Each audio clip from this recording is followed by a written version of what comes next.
Mula sa pagiging social media architect ni PBBM hanggang sa pagiging sentro ng isang multi-million extortion scandal. Sino nga ba si Franco Mabanta at paano nauwi sa male-maletang pera ang kanyang impluensya? Narito ang agenda report ni Joash Malimban. Simpleng tanong lang, bakit nandun si Mabanta at kung walang extortion na nangyari, bakit nandun yung male-maletang pera na nagkakahalaga di umano ng 75 million?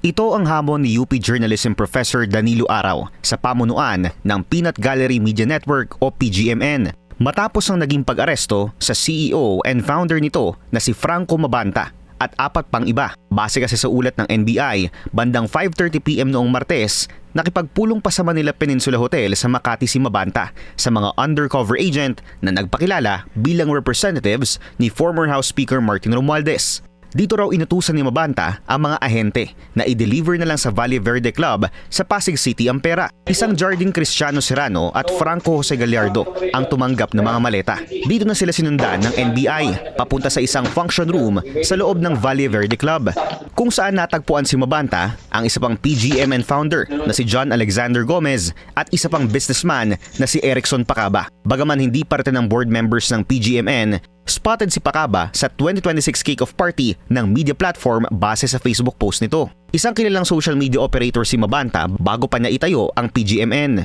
Noong 2018, kinuha siya ni nooy former Senator Bongbong Marcos para maging bahagi ng kanyang social media team. Dito sinimula ni PBBM ang paglalabas ng kanyang weekly vlogs na isa sa mga nagtaguyod ng kanyang social media presence matapos siyang matalo sa vice presidential race noong 2016. Kita rin sa isang 2018 post na dumalo sina PBBM at First Lady Liza Araneta Marcos sa birthday ni Mabanta. Tito Bongbong at Tita Liza pa ang tawag nito sa dalawa. Hanggang sa 2022 presidential campaign ng Pangulo, isa si Mabanta sa key figures ng social media campaign ni PBBM. Pero sa isang FB post ng PGMN noong December 2025, inilahad ni Mabanta na tila nagkaroon ng fallout sa pagitan niya at ng Pangulo. Hindi raw siya impressed sa naging performance nito sa nakalipas na 3 taon. Pero on a personal level, nakikita niya pa rin daw ang kanyang sarili bilang kaibigan ng Pangulo. Sa kabila nito, nananatili ang suporta ni Mabanta sa pamilyang Duterte. Kilala si Mabanta bilang isa sa staunch defenders ng pamilya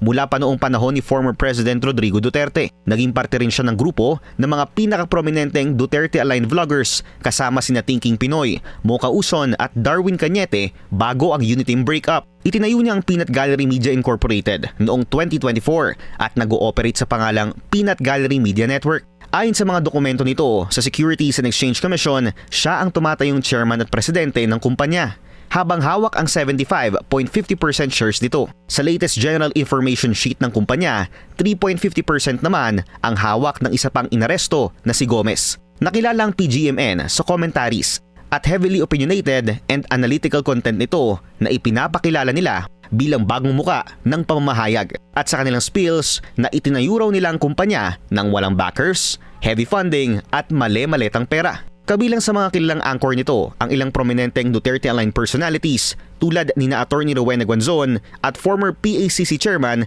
Greco Bellica. Kasama pa sa hanay ng kanilang anchors ang artistang si Edu Manzano, automotive journalist James Dikin, retired One Championship star Brandon Vera at lawyer-vlogger na si Attorney Regal Oliva. Deactivated naman na ang Facebook account ng lead anchor nila na si CJ Hiro matapos maibalita ang nangyaring pag-aresto.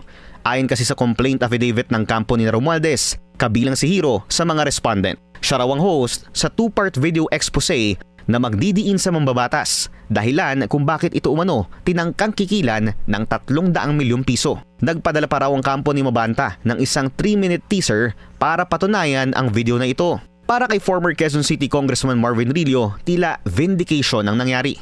Sa isang Facebook post, sinabi nito na palinaw ng palinaw niya ang issue sa taong nanira at nag-akusa raw sa kanya ng maling impormasyon. Matatandaan kasing naghain ng cyber libel complaint si Rillo laban kay Hiro matapos ang sunod-sunod na umano'y corruption stories laban sa kanya. Nanindigan din si Bicol Saro Party List Representative Terry Ridon na hindi press freedom issue ang nangyaring insidente, lalo na't mayroon daw alleged extortion attempt.